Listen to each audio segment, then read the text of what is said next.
Yo, what is going on, guys? Welcome back to a brand new video, and today was the first official day of the 2025 NBA free agency, and for the most part, as I'm recording this at 10 o'clock at night, it is for the most part done.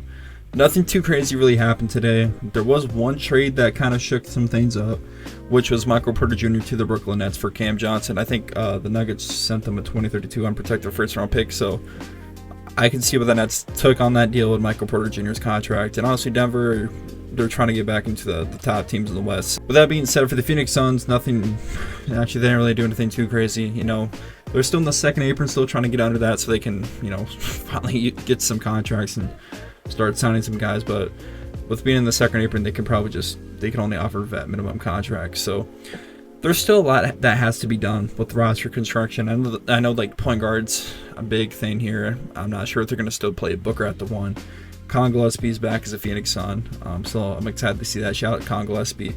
But I know Chris Paul, two interested teams that, you know, he's really thinking about is the Clippers and the Phoenix Suns with a potential reunion. So if the Suns were to bring back Chris Paul, I would be more than excited, and I think he would be a huge beneficial piece. I wrote about that on Bright Side of the Sun, which should be linked down below. But that being said, the Suns did make one move today. They signed a guy from the EuroLeague called Nigel Davis. Now, if that name doesn't really ring a bell to you, he was a March Madness legend for the Wisconsin when he played for the Badgers there. So, yeah, guys, without further ado, before we get into who this guy is, because he is a hooper, he's a true guy.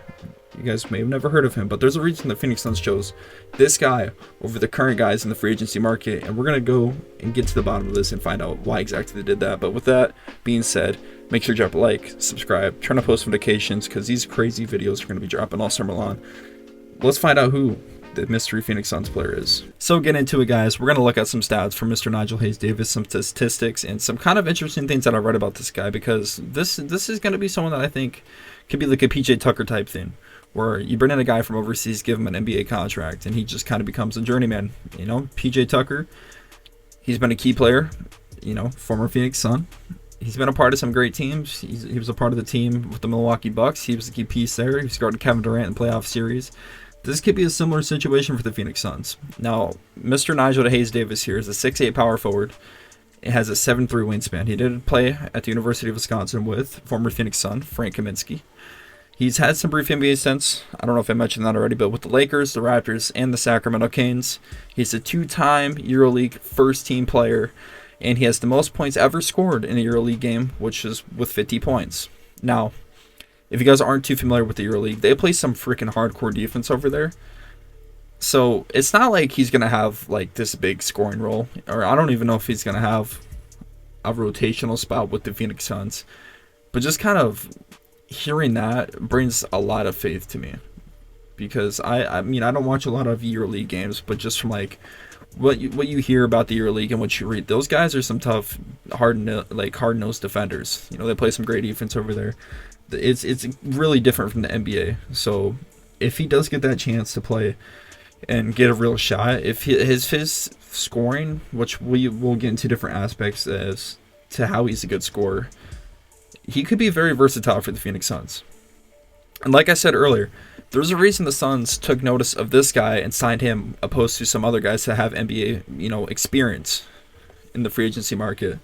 But some other cool facts about him: he was the EuroLeague MVP, or he has been.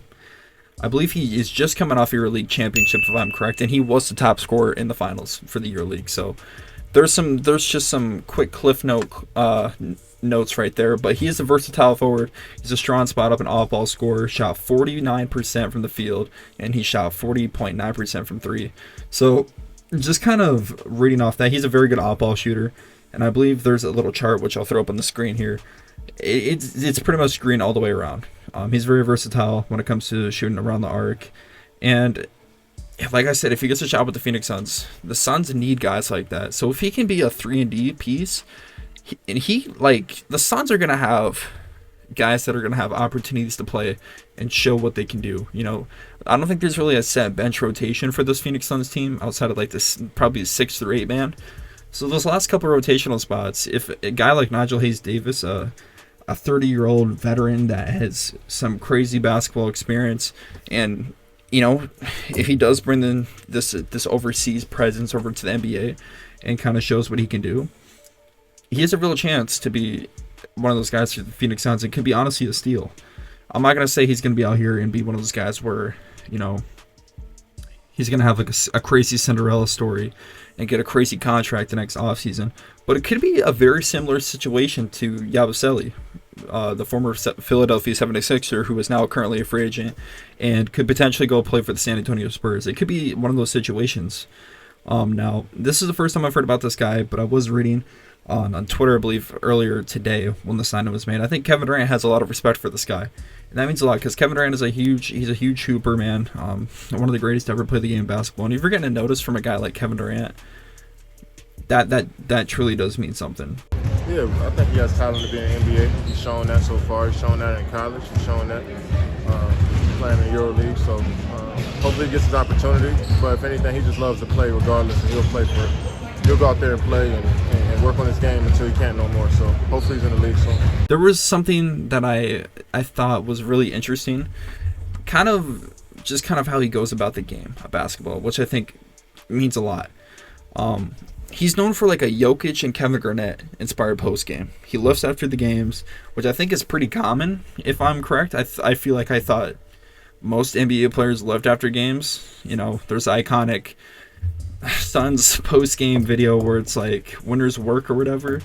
We still get clowned to that for this day, but I feel like that's a pretty common deal. But it's still cool to see that he's still motivated and works on his craft even after the game. So he's this is during the playoffs too. I should also put that in here, that quote that I found. I think it was from one of the coaches. This was, you know, kind of his mindset during the playoffs in the EuroLeague. He doesn't let the pressure affect him and has a selective mindset during high stakes situations. Just playing a hypothetical game. If this guy does get a rotational spot and the Suns make the playoffs, it doesn't seem like the pressure makes him fold, you know? It seems like this is a guy that can really endure the pressure in the big moment, the big stage, which I did read in this article. So that is something that is very promising. Like I said, he's 30 years old. He has a lot of basketball experiences. He's played on the biggest stages. He played on March Madness with the Wisconsin Badgers and Frank Kaminsky. He was actually, I think there's like a pretty like famous interview clip from him there. Check out her it's like red. Okay. Gosh, she's beautiful. Did you hear that? All right, so we'll open it up to questions. Questions for the student athletes. We'll start with Joe right here, please. But yeah, 30 years old. This is something that I kind of think about in terms of like what he can bring to the Phoenix Suns. The Suns are a fairly younger team now. Outside of Devin Booker and Dillon Brooks, most of these guys are pretty young. So he brings maturity to a young team. He could be a guy that has a lot of veteran presence. And like I said, he's going to be very similar to a PJ Tucker type deal, I think. When I'm making comparisons here, I'm thinking Yabusele and I'm thinking PJ Tucker. Just because the situations are very similar, I feel. But there's just a lot of great qualities about this guy. Now, give or take, he's had some NBA sense. Why they didn't work out, I'm not entirely sure. I'm going to be completely honest. Like I'm learning about him for the first time, like I mentioned. But I'm not going to count him out. And I'm gonna be very optimistic about this move here and about this signing. It's just a 1-year deal, and even if it's just a roster filler guy, I really do hope that he does get that opportunity to really prove himself in the NBA. I'm curious if he does play in the summer league at all. I know he is 30 years old, but just so we can get familiar with the Phoenix Suns system and etc. I'm very excited to see what he can do. And when the preseason comes around, I'm going to be looking at Mr. Nigel Hayes Davis. I'm going to be watching him strictly. I'm going to be watching him closely. I'm going to be writing a lot of articles about this guy. But yeah, 6'8" with a 7'3" wingspan's, very, very interesting in terms of athletic presence. And like I said, a strong spot up and off-ball shooter. That's very key for today's NBA and for what the Phoenix Suns are going to be doing in offense.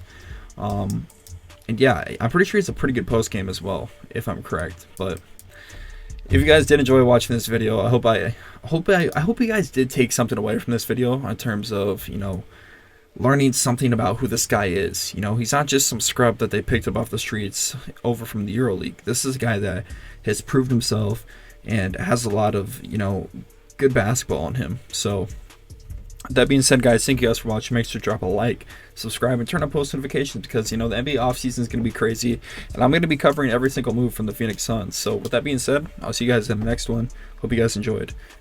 Peace.